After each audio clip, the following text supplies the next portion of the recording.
안녕하세요, 라이트하우스입니다. 급한 시간에 편성했는데 많은 분들 참여해주셔서 정말 감사드리고요.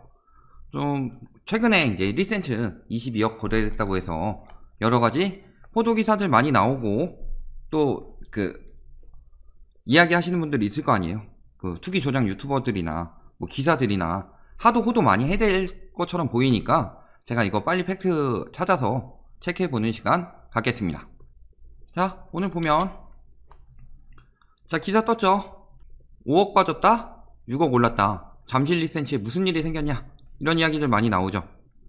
그래서 국토교통부 12일날 실거래가 공개에 따르면 거래됐다. 잠실 리센츠 전용 84가 7일에 22억원에 거래됐다. 이거는 여태까지 거래했던 11월, 작년 11월 최고가 21억보다 1억이나 비싸다, 이런 식으로 이야기가 나왔죠. 그랬을 때 보면은 주변 중개업소들이 뭐라 그래요? 입력 오류가 아니라면 타인간 정상 거래다. 왜? 여기는 대단지인데 같은 아파트에서도 동이냐 혹은 층이냐, 이런 거에 따라서 가격이 다르다, 이런 식으로 이야기하죠. 그래서 봤을 때 여기 84가 17억원대부터 있는데 22억원대도 있다. 그러니까 비싼 매물은 여기 한강공원 옆이나 뭐 지하철역 가까운 동의 고층 매물, 그러니까 로얄층 매물이기 때문에 이 가격이 나온 거다. 22억이 나온 거다, 이 얘기하는 거죠. 자, 그래서 사실을 한번 확인해 보려고 했는데 저희 저번에 제보 부탁드립니다 영상도 있었던 것만큼 저희한테 구독자분이 한 분 제보를 해주셨거든요. 리센츠 등기 완료됐다. 그러니까 전에 보통 자전거래 같은 경우는 일단 실거래 신고하고 보통 등기 전에 취소하죠. 왜 등기 전에 취소해요? 등기를 치고 나서 하게 되면은, 등기를 치게 되면 취등록세 그리고 매도자는 양도세를 내죠.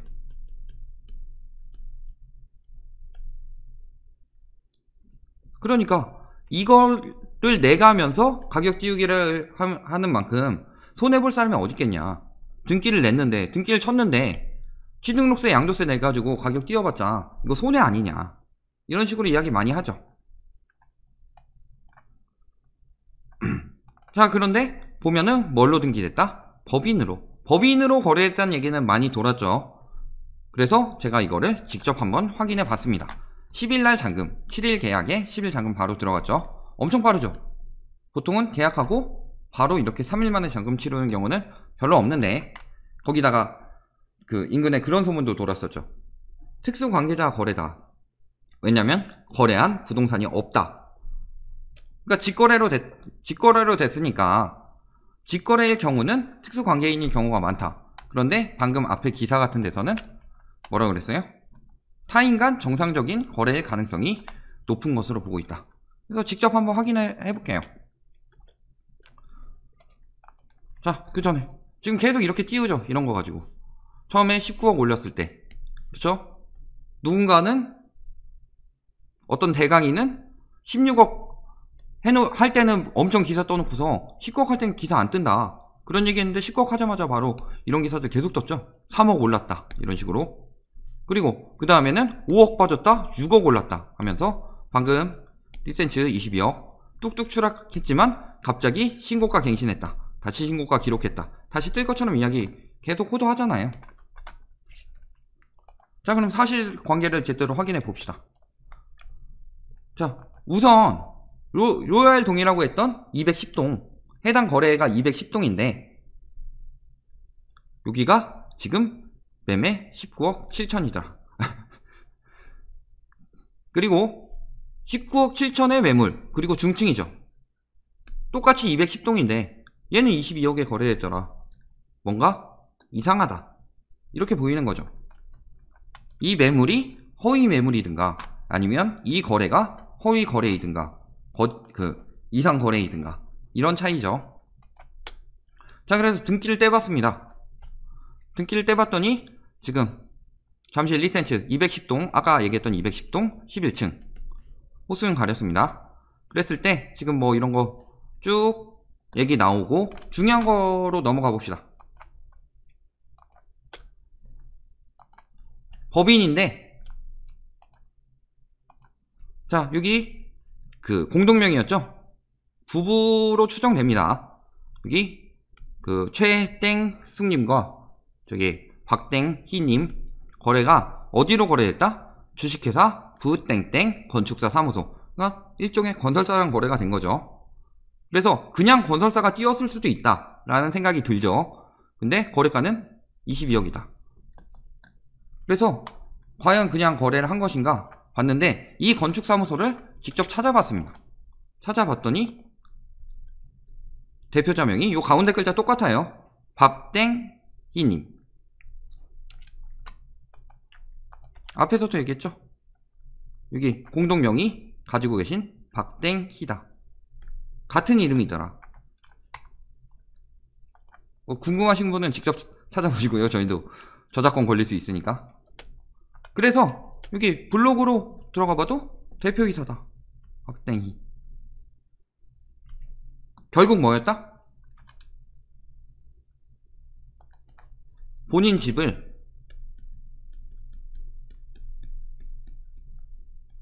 법인으로 넘긴 거다.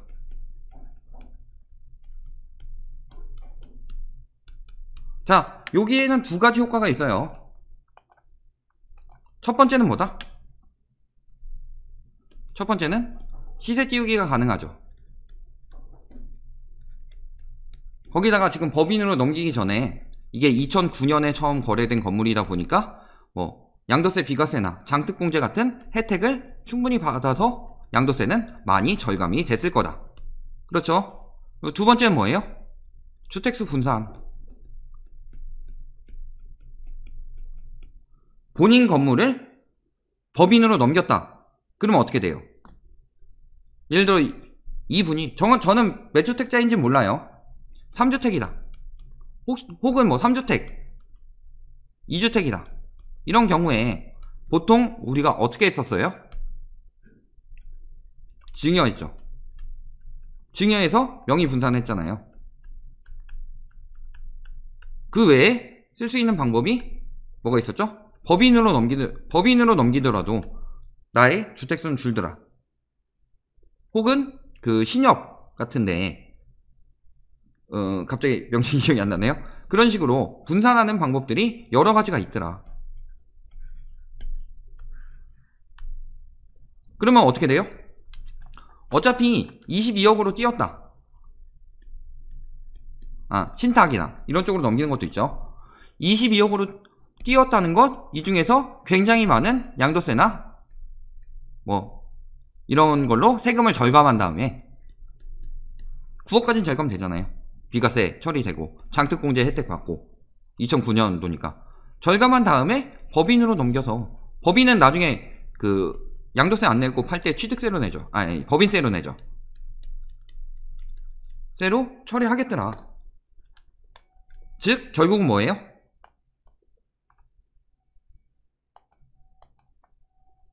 결국은 이것도 일종의 자전거래다. 일종의 자전거래인데, 요새 자전거래 뭐가 안 돼요?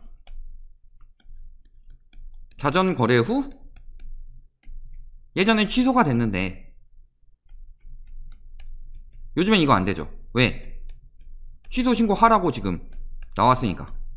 2월 21일부터 취소 신고하라고 나왔죠. 그러니까 취소 신고를 하는 자전거래는 안 하더라.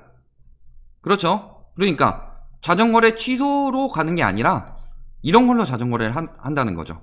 법인이나 뭐 신탁 이런 쪽으로 넘기면서, 혹은 뭐 그 증여성 거래. 신탁까지는 아니겠네요. 법인이나 법인으로 넘기거나 증여성 거래 이런 쪽으로 넘기면서 가격을 띄우는 거더라. 그러면은 이거 한 건 거래됐으니까 사람들이 가격을 마구 올릴 수 있을까요? 지금이라도 다시 상승한다고 볼 수 있을까요?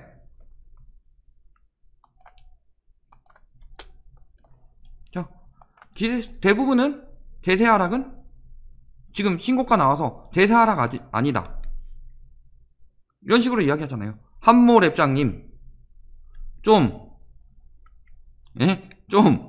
이분은 좀 아무리 그거 하더라도 본격화되고 있지 않은 상황이다. 이런 식으로 이야기하는 거죠. 신고가도 나왔으니까. 그런데 이제는 아예 예전에는 일시적인 현상이다 이렇게 끝나는데 지금 이런 투기 조장하는 사람들이 지금 뭐라 그래요? 거래량이 더 줄거나 질병 장기화로 악화되면 가격 조정 가능성이 있을 것으로 관측된다. 요즘 이런 얘기들 많이 하죠. 왜? 여기서 완전히 그냥 이제부터 하락세입니다 하면 지금 당장 손해보게 생긴 거고, 반대로 아예 그냥 오른다고 이야기하기에는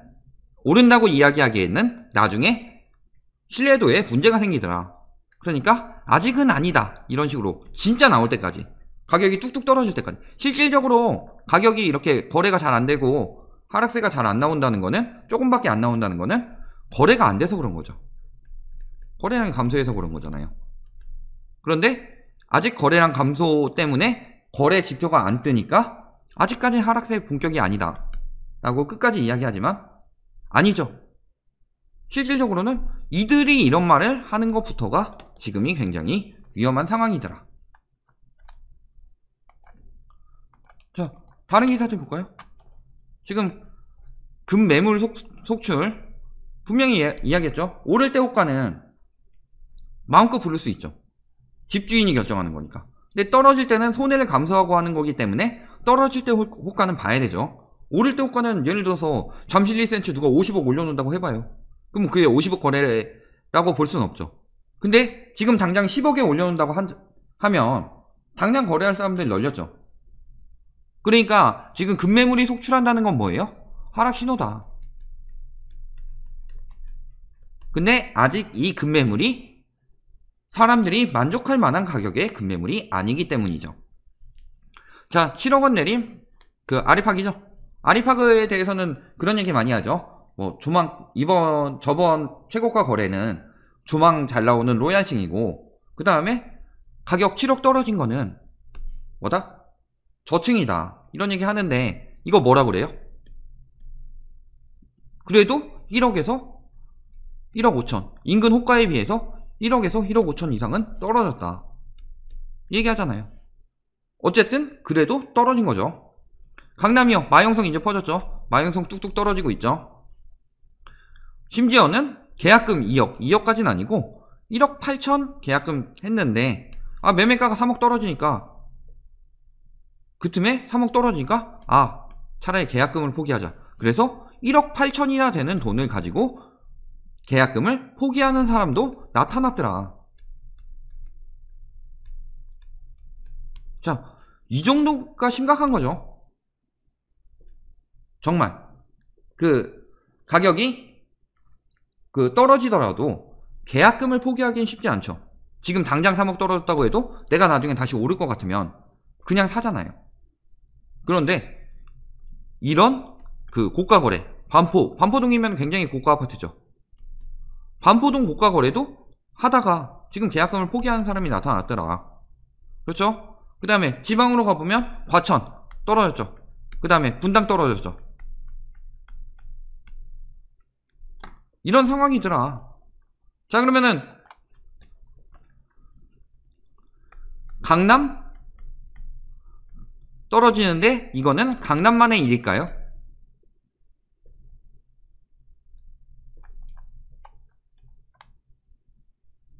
예전에도 보면은 강남이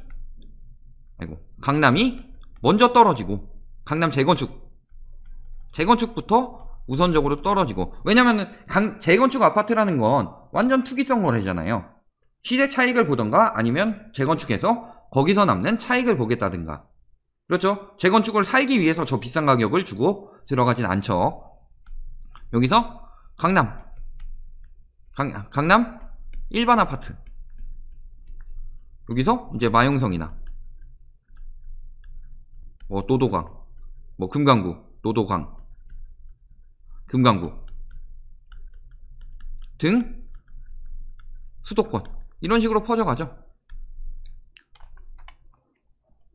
수도권은 어때요? 수도권에서도 핵심 지역들 있죠. 이번엔 좀 과천이 핵심 지역이 됐지만 그 전에는 분당 이런 데가 핵심 지역이죠. 그리고 서부 쪽에는 광명인데 조금 늦죠. 왜냐면 동남부 강남 가까운 데부터 먼저 나타나기 시작하니까. 그래서 강남이나 광명, 뭐 용산, 용인, 그 다음에 뭐 가까운 수원 이런 데들 먼저 올랐잖아요. 이제 어디로, 끝물 어디로 퍼져요 항상? 인천. 예전엔 고양이 좀 떴었지만 지금은 고양이 늦게 퍼지고 있죠. 왜냐면은 저기 창릉 신도시 이야기 때문에 안 뜨다가 지금 결국에 다시 띄우고 있는 거죠. 갈 데 없으니까. 인천이나 혹은 뭐 여기서 쭉 가다가 인천이나 뭐 평택 이런 데 이야기 들리기 시작하면은 완전 끝물이다. 그런데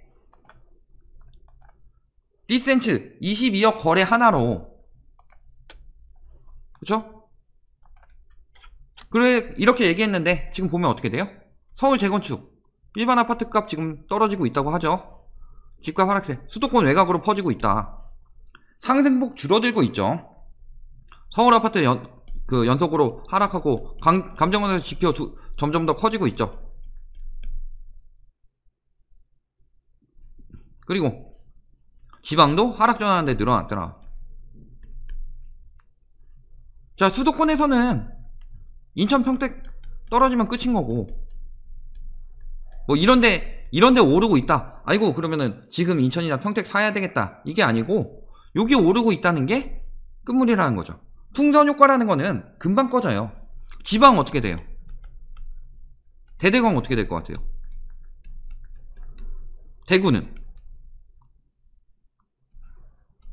대구 이미 하락세에 나타났죠. 수성구 같은데. 그 다음에 광주도 지금 꺾였죠. 지금 대전만 오르고 있잖아요. 대전, 세종. 여긴 지금 두 개가 붙어 있어서 어느 정도 상승 효과 주고 나중에 오르기 시작했으니까. 그리고 세종은 그 전에 한번 떨어졌으니까 지금 좀 버티고 있지만 오래 갈 수 있다 없다? 없다.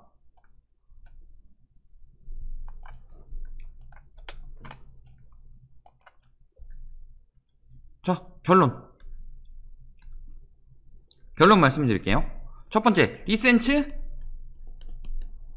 22억 거래. 오늘 핵심은 이거죠. 이거 뭐였다? 자전거래이자 법인으로 명의 분산한 거다. 자, 이렇게 신고가 아파트 두 건 나오면 살아난다?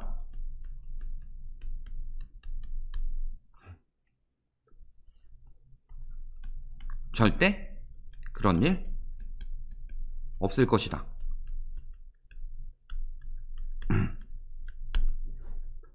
자, 여기까지 결론 말씀드리겠습니다.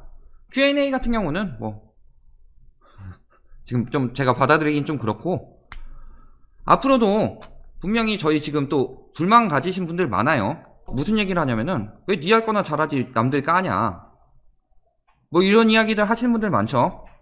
근데 제가 그 사람을 비난하고 싶어서 하는 게 아니에요. 뭐예요? 그 사람이 많은 사람들에게 투기 조장을 해서 많은 사람들이 지금 그에 넘어가서 집값 하락세를 맞고 그 사람들은 영끌해서 피해를 보기 때문에 제가 그 얘기를 하는 거예요. 그러니까 앞으로도 투기 조장 계속 올리면은 저는 계속 깔 거고, 만약 거기서 말하고 싶은 거 있으면은 뭐 댓글을 달든 그쪽 와서 거기서 뭐 반박 영상을 만들든 하라 그래요. 저도 할 거니까 계속. 저는 지금같이 경제 위기 상황에서는 주의하셔야 될 게, 지금 같은 경제 위기에서는 사기꾼들이 더욱 판칩니다. 왜? 그들도 매출이 안 나오잖아요. 그러니까 더 많은 사기꾼들이 판을 칠 테고, 실질적으로 그들도 먹고 살려고 하는 거니까 이게 얼마 안 지나면 정화가 될 것이다. 꼭 이들은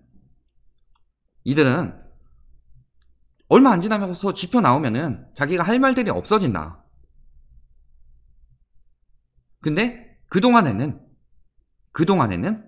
저희가 어떻게 할 것이다? 속아 넘어가는 사람 없도록 계속 이야기하고 할 테니까 뭐 솔직히 말해서 제가 그걸 못 보겠어요. 용납이 안 돼요. 우리가 그렇게 남들한테 뭐 취지가 어쨌든 그 사람의 취지가 좋든 나쁘든 남들한테 결국에 피해줄 만한 정보를 유튜브라는 어느 정도 언론의 일종인 이곳에서 함부로 전해주는 것 저희는 용납할 수 없고 앞으로도 계속 할 거니까 뭐 듣기 싫으신 분들 안 들으시면 되고 정말 그게 아니다 싶으신 분들은 취소하셔도 돼요.